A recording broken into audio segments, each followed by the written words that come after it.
Hi guys, today we are diving deep into the EL zone exposure metering. It's a powerful exposure system designed by cinematographer Ed Lachman. If you have worked with traditional false color, you will find EL zone and false color both very familiar, but EL zone is going to be refreshingly precise. Most of us are used to false color tools that are IRE values to colors. Helpful? Yes, but they are often not standardized, and every manufacturer does it a little differently. That's where EL Zone comes in.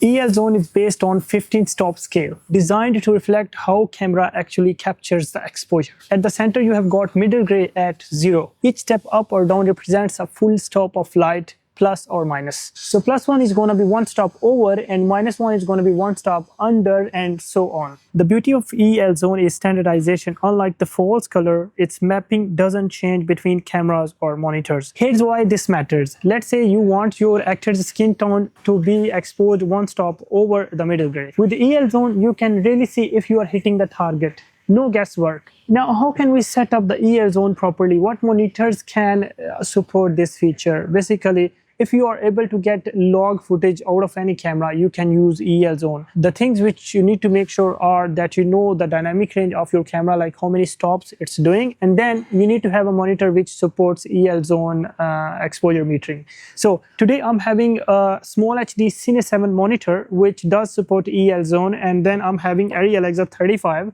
So I will show you this example, and then if you are able to get log C footage or red log or S-Log3 footage out of Sony Venice or Redmi Raptor camera, you will be able to use this. It's going to be the same in this when I will show you. So let's just jump into it. First of all, we need to make sure that we are getting the log footage out of the camera, because if we're not getting log, now I'm getting the Rec 709 footage. So if I go here and I see it's on EL Zone, but it's not showing any metering or any colors. Why? Because it's saying not supported by current inputs color pipeline configuration. Please ensure that color pipes input type is set to log with no further conversions enabled. Okay, we will do that. But first of all, we need to make sure that we are really getting the log. So from my Arri Alexa 35, I'm getting log now.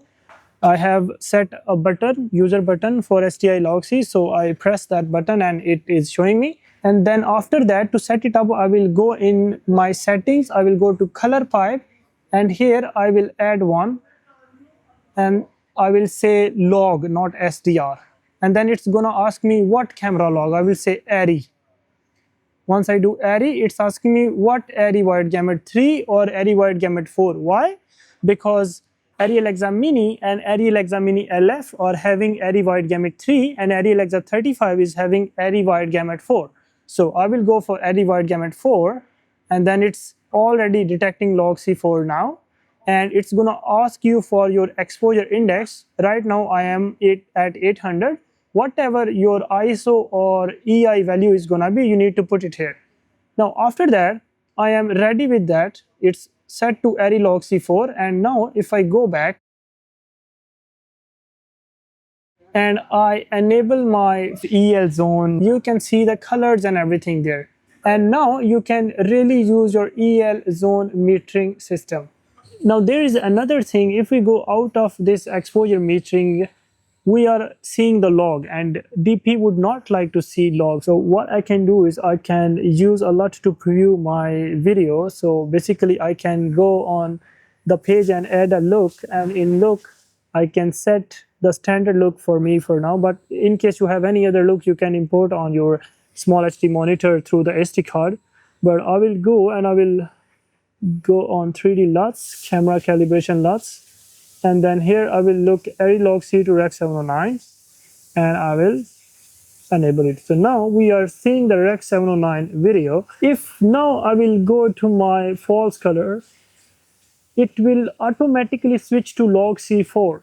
Instead of being in Rec 709, it will disable the LUT. But when I turn it off, I can just enable the look again and see it properly. But if you work with these cameras, you know that we put the transmitter on the camera and we want to transmit the video to the focus puller, to the director, to the client agency, and everyone.